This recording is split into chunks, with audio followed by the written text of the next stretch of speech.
Alright, I know what you guys are thinking. Tough, heteronormative guy like this, he probably fears nothing. He probably inflicts the fear.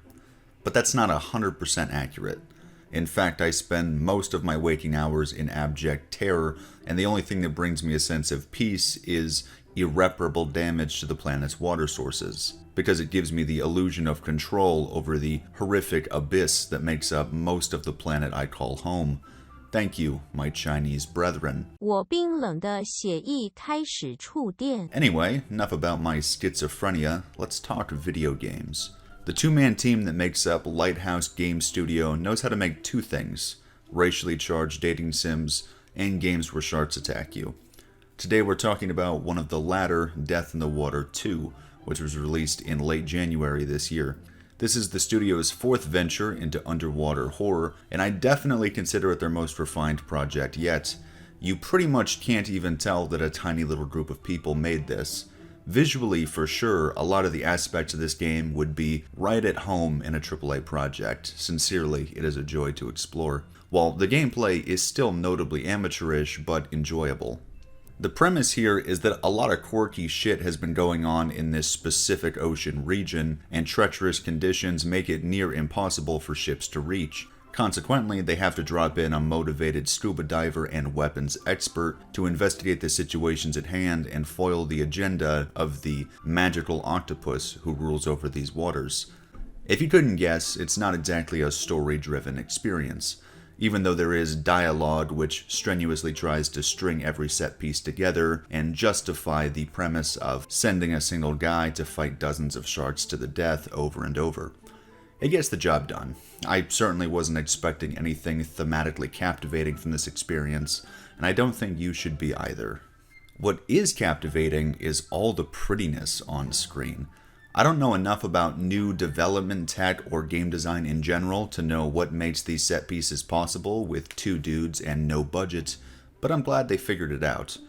I think a lot of it comes down to just how good the sun refracts through this water. Refracts, I hope that's the right word.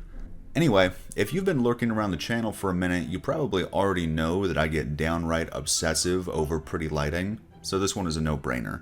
Whether you're in the shallows at midday and the light is on the verge of fucking blinding, or you're in a murky section and it feels like you're encased in a dirty blue envelope, or you're down in the caves in the underwater killing fields, the light just hits right. It really is the linchpin to effective atmosphere in this kind of game, and they killed it. As far as textures, nothing looks phenomenal if you get real close to it, which is to be expected. Casual exploration is rife with ambiance and intrigue, though, especially if you're like me and you're a little bit, what's the best way to put it, water retarded, and simply being submerged in the sea already has you on edge. You're going to be thoroughly engaged in every level, up to a certain point, but we'll talk about that point in a minute. As far as enemy designs, they are pretty sparse. You have a handful of sharks, a couple snakes and eels, some sirens later on, and then Death, the telepathic octopus. And the animations on all of these models are rock solid. The way they recoil from being hit and then frantically reroute, how the snakes slither and then dart at sharp angles, how the octopus glides along the seafloor, stirring up dust all around it. The sirens are far and away my least favorite enemy. In terms of visuals, I don't love their aesthetic, and their movement just seems a tad stiffer than the other sea life, but they do bring good variety to gameplay. Finally, as far as the vibe discussion is concerned, we have to touch on sound design. And it may seem like a really obvious comparison, but going through this game with my fucking turtle beaches strapped on tight, I was immediately reminded of Soma. And I've done enough throating that game on my channel already, so I'll refrain this time around. But Frictional Games did create a couple development videos showing how they took microphones out to the lake on a few occasions and just started doing weird shit in the water with a bunch of inanimate objects to try to get authentic sound effects for the game. I do not think these developers had quite the same level of commitment. I mean, they probably just bought a high quality sound pack. I don't know. You don't have to get quite as fucking ghetto these days to get quality samples, but whatever they did worked. Good sound, for me at least, is what really makes it feel as though the world I'm exploring is actually responsive to my presence, and Death in the Water 2 has levels that draw you in because they get this right. Now, for gameplay, what you get here is a wave shooter treasure hunt sort of thing. You're dropped into the ocean environment, and your goal is to loot 3 or 4 hidden treasure chests in the area and then fend off the impending fish attack. There's an arcadey score multiplier component to it that I don't think anyone is taking too seriously, because this core gameplay loop is not fun enough to warrant multiple playthroughs unless you are a fucking insane person. But to each their own. A trend I notice in horror game discourse is people feeling strongly that certain gameplay styles don't mix with certain flavors of horror. You know, people didn't like Forgive Me, Father because they feel Lovecraft and shooter don't mix. Old school fans don't like new Resident Evils because they don't feel survival horror and action can mesh. You get the idea. And when it comes to fear of the sea, what we're actually talking about for the most part is that famous fear of the unknown. And I've already seen people who think an arcadey, combat-centered gameplay loop is ill-suited to an underwater horror game because it lacks subtlety. I disagree though. I think we have more than enough underwater horror games that feature no combat, and I think Death in the Water 2 is more unnerving than a lot of those, and I don't think a focus on killing sharks hurts the horror of it at all, generally speaking.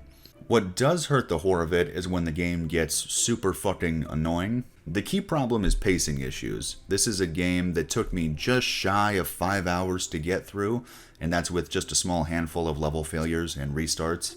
We could easily shave 90 minutes off of that. Levels have a bad habit of completely overstaying their welcome. And not in some engaging but tiresome sort of way. I mean, you'll sometimes just spend upwards of 3 minutes waiting for new enemies to arrive in the middle of combat wave sections. If you've never been 15 minutes into one of these levels waiting for new enemies to spawn, and then been forced to restart because a fucking mermaid came from nowhere as you're about to fall asleep and stabbed you in the back 3 times, you've never felt real hatred. Whatever system they have programmed for triggering new enemy spawns is completely scuffed. And this seems like a team that will work on that and fix it, but it remains to be seen. Now, the waves themselves, when working properly, are fun to deal with. You have a speed boost to dodge shark attacks, you're rewarded for taking time to line up good shots, and the limited range of visibility you have in the murky water is great for keeping you on your toes and invoking comparisons to some horror classics. There's a small offering of weapons, 2 harpoon guns, a worthless pistol, a weird machine gun, a couple grenades to stun and distract enemies, and a shotgun for when you actually want to reliably kill anything. Reload times and the circling nature of the shark horde will necessitate that you swap between your weapons and keep firing to give yourself breathing room. Between missions, when it comes to your gear upgrades, however, it does not get more bare bones than this. They're like, increase reload speed by 5%, increase max ammo by 2, shit like that. For a game where you hunt treasure to buy better gear, and that is the whole crux of the gameplay loop, the gear upgrades sure do just suck fucking dick. But really, I don't think this video needs to drag on for much longer. I could conceivably find a reason to keep talking for another 10 minutes, but this is kind of one of those games that either has you or it doesn't. If you like spooky underwater exploration, you'll probably like it. The gameplay here is better than most underwater gameplay on the market, but if the horrors of the deep don't interest you at all, this gameplay loop probably won't be enough to sway you, because while it stands above many peers, underwater gameplay has consistently been somewhere between mid and affront to fucking God since time immemorial. Ultimately, this is a niche product for a niche market, those of us with a heightened and completely rational fear of the ocean. Should you buy it? I have no idea. I'm sure you'll figure that out. But I don't regret my purchase. Anyway, I'll talk to you guys later.